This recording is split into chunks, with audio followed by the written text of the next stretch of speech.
আসসালামু আলাইকুম সবাইকে শুভ সন্ধ্যা জানাচ্ছি। মাগরিব শেষে আমরা আবার আসছি।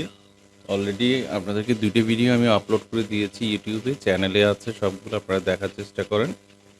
আর একদম শেষ ১০ থেকে ১৫ মিনিট ১৫টা শেয়ার আছে, আর আপনাদের শেয়ারগুলো আমি দিয়ে আজকে আপনাদের রিকোয়েস্টেড শেয়ারগুলো শেষ করব। তো চলুন আমরা শুরু করি। এখন অগ্নি দিয়ে স্টার্ট করলাম। এরকম চমৎকার একটা উত্থানে আমরা অগ্নি আগেও অ্যানালাইসিস করেছি, তারপর আবার বলছি, চমৎকার একটা উত্থানে অগ্নি সবচেয়ে বেশি হতাশাজনক কাজ করেছে। কোনো ধরনের উত্থানে সে যেতে পারেনি, লাইক দ্যাট নাভানা ফার্মা এখনও যে পজিশনে আছে। এটার কারণ হচ্ছে মার্কেট দীর্ঘ সময় যে 18 মাস জুড়ে ফ্লোরে ছিল, সেই সময়টাতে কিন্তু অগ্নি বেড়ে গেছে। বেড়ে গিয়ে ফ্লোর শেষেও কিন্তু অগ্নি বেড়েছে। অগ্নিকে ফ্লোর টাচ করতে পারেনি খুব একটা, বরঞ্চ অগ্নি ফ্লোরে ছিল 13-14 টাকা, সেই অগ্নি 40 টাকা হয়েছে। তো সেখানে এখন বড় ধরনের একটা উত্থান গেল বাজারে। সেই উত্থানে কিন্তু এই ধরনের শেয়ারগুলো দাম বাড়ে না। এই হিস্ট্রিগুলো সবাই জানা থাকতে হবে।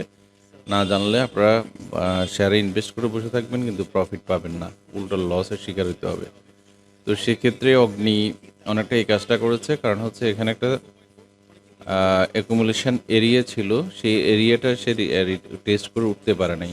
যেটা হচ্ছে আমরা অসংখ্যবার বিভিন্ন সময়ে বিভিন্ন ভিডিওতে কথাটা বলেছি, এই জায়গাটা যেরকম ছিল এখানে সে একটা ক্রিয়েট করার চেষ্টা করেছে, কিন্তু ব্রেকআউট করতে না পারার কারণে ফল ডাউন হয়েছে। এখন ব্রেকডাউন শেষে আপনাদেরকে আমি বলেছিলাম এটা থেকে বেরিয়ে যাওয়ার জন্য। এখন আপনারা কতটুকু বেরোতে পেরেছেন এটা আমি জানি না।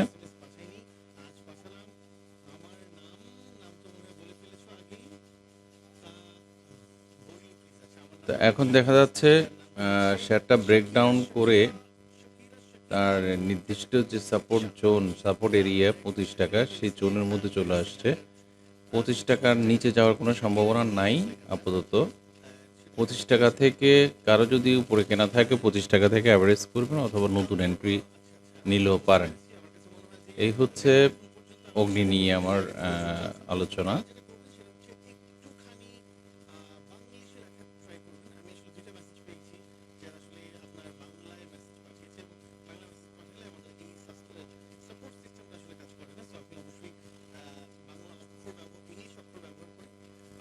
হ্যাঁ, সেকেন্ড হচ্ছে কেপিপিএল।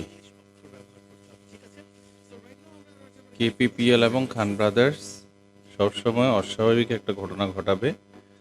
90 ডিগ্রি অ্যাঙ্গেলে উঠে যাবে, 45 ডিগ্রি অ্যাঙ্গেলে দীর্ঘ সময় জুড়ে পড়বে। তো 90 ডিগ্রি অ্যাঙ্গেলে যে উত্থানটা হয়েছে এটা খুব অল্প সময়ের মধ্যে।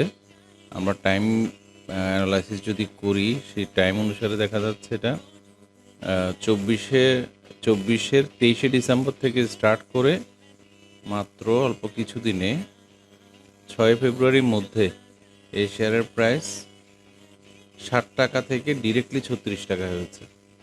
তো যারা এই র্যালিতে জয়েন করতে পারে নাই, তারা যদি কিছু কারেকশনের জন্য অপেক্ষা করে কারেকশন পিরিয়ডে শেয়ারটাকে কেনে, তাহলে কিন্তু ধরা খাওয়ার সুযোগ আছে। তো সেক্ষেত্রে 90 ডিগ্রি অ্যাঙ্গেলে উঠেছে শেয়ারটা এই একদম স্ট্রেটলি। এখন আমি সবসময় যেটা বলি সেটা হচ্ছে 45 ডিগ্রি অ্যাঙ্গেলে পড়ার চেষ্টা করছে। এটা কিন্তু আবারও এই সেই 10 টাকা, 60 টাকা, 12 টাকা এইসব লেভেলে চলে আসবে। এখন চলুন আমরা একটু এসএস স্টিলটা দেখি, একই ঘটনা। বিএসআরএম এর মতো শেয়ার দীর্ঘদিন পতন শেষে ফান্ডামেন্টালি স্ট্রং হওয়ার কারণে অসংখ্য দ্রুত গতিতে শেয়ারটার দাম বেড়েছে, কিন্তু সে পাশাপাশি এসএস স্টিলটা কিন্তু পড়ে আছে।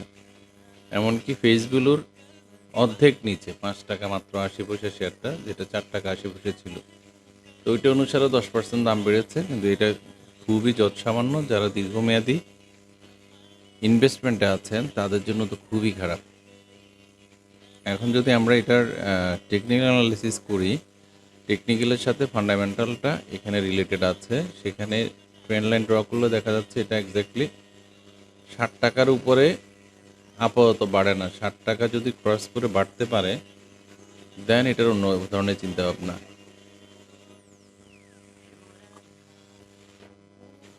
আইসিআইসিএল ইন্স্যুরেন্স কোম্পানির শেয়ার এখনও অ্যাকুমুলেশন জোনে আছে, যদিও ব্রেকআউট করেছিল খুব ভালোভাবে, ভলিউমে দিয়েছিল, কিন্তু এটা ফেক ব্রেকআউট ছিল। পরক্ষণে বোঝা গেছে পরের দিনে পুরো প্রাইসটা এনগাল্ফ করে নিচে পড়ে গিয়ে কিন্তু বাড়ার চেষ্টা করেও পারে নাই, যথারীতি দাম নিচের দিকে আসছে। যতক্ষণ পর্যন্ত অ্যাকুমুলেশন জোনটা এই ব্রেকআউট যেটা করেছিল 23 টাকা, সেটা যদি ওভারকাম করে আবার না যেতে পারে, তাহলে এটা এরকম আরও অ্যাকুমুলেশন এরিয়াতে আর কিছুদিন থেকে যাবে।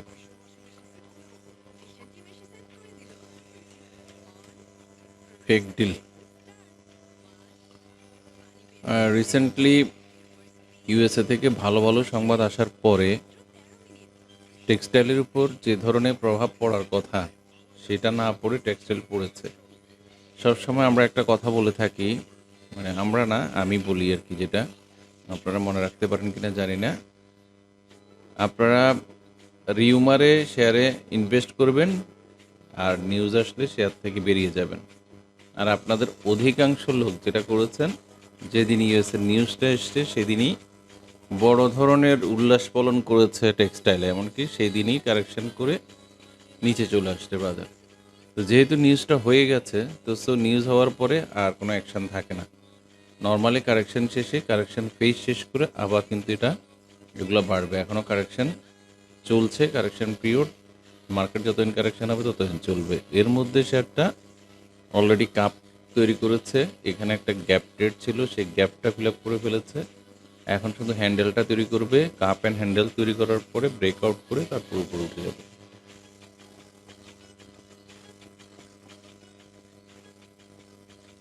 ডিএসএসএল ভয়াবহ একটা গেমলিং শেয়ার, যেটা দীর্ঘদিন গেম হচ্ছে না। দীর্ঘদিন বলতে ফান্ডামেন্টালি যখনই শেয়ারগুলো খারাপ হওয়া শুরু করে, ড্রাগন সোয়েটার ফান্ডামেন্টালি খারাপ হওয়ার কারণে কিন্তু এখনও সে 10 টাকার ঘরেই রয়ে গেছে। তো একটা শেয়ার কখনো ফেসবুকে 10 টাকাতে পড়ে থাকবে না। তো কেন 10 টাকাতে পড়ে আছে আপনারাও জানেন ভালো করে। ফান্ডামেন্টাল রেশিওসগুলো চেক করবেন সবসময়। তবে টেকনিক্যালি আমি বলবো যে ফলিং ডাউন ছিল, সেই ফলিং ডাউনটা শেষ করে কিন্তু উত্থানমুখী হয়ে গেছে, অলরেডি ব্রেকআউট করেছে বিভিন্ন জায়গায়।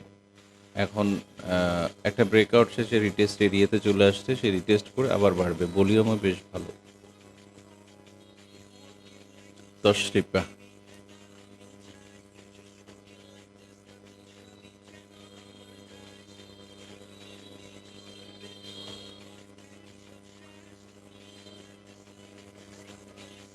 তো এর আগেও আমি অ্যানালাইসিস দিয়েছিলাম, সেখানে এই বক্সটা ড্র করার মূল কারণটা হচ্ছে এটার প্রাইস এরিয়াটা রেঞ্জটা হিসাব করা। 21 টাকার উপরে গেলে এটাতে এন্ট্রি নেওয়া যায়, আর হচ্ছে 19 টাকার নিচে গেলে আবারও ব্রেক ডাউন। যেহেতু টোটালি বাড়েনি এই শেয়ারটা, এত বড় একটা উত্থান গেল, সেই উত্থানের শেয়ারটার কোনো ধরনের আপ ট্রেন্ড আমাদের চোখে পড়েনি এখনও পর্যন্ত। সে অ্যাকুমুলেশন এরিয়ার মধ্যে ঢুকছে।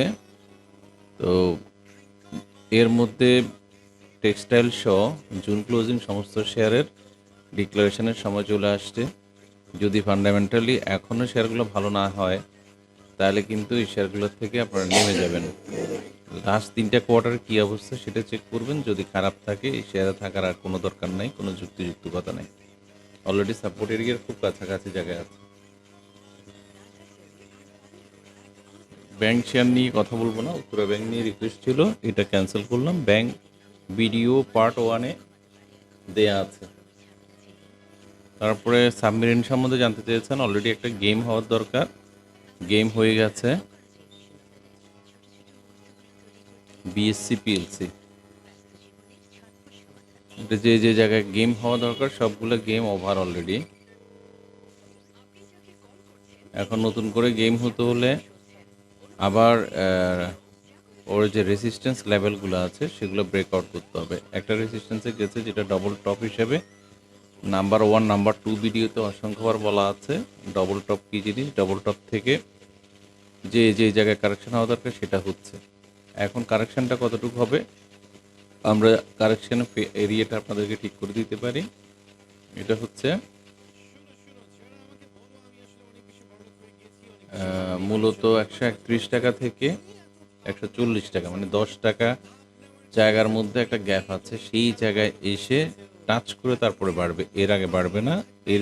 এর ভিতরে যদি একটা ডিক্লারেশন পিরিয়ড চলে আসে, টাইম চলে আসে, তাহলে তো এটা অন্য হিসাব।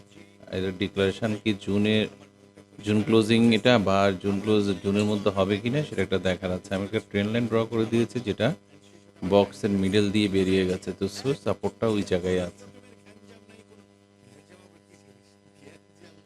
একমি ল্যাব সম্বন্ধে আমি বলেছি ফান্ডামেন্টালি খুবই স্ট্রং।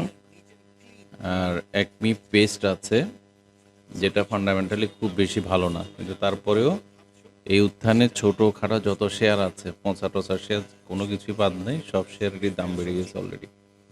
তো এটাও কিন্তু একটা রেসিস্ট্যান্স এরিয়াতে গিয়ে কিন্তু রিটেস্ট করেছে, রিটেস্ট করে কিন্তু রিটেস্ট ফেল করলো।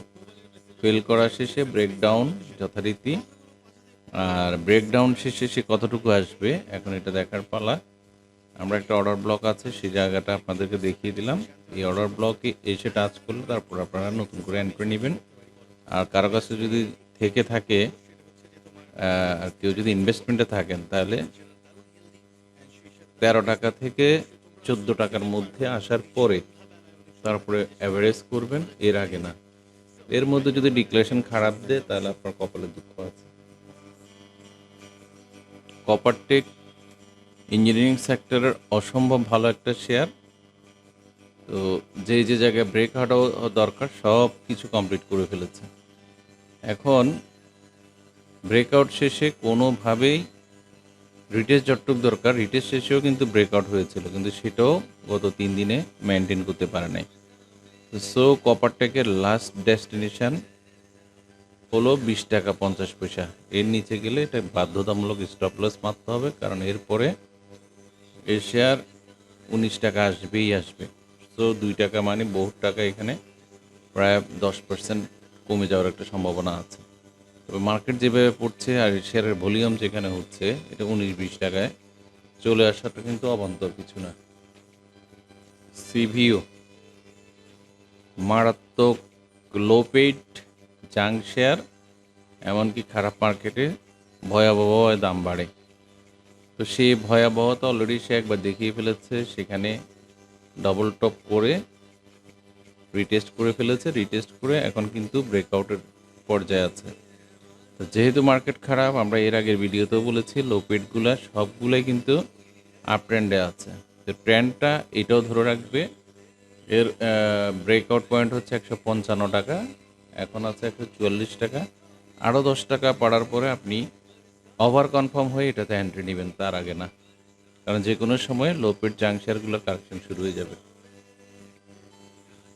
সিমটেক্সট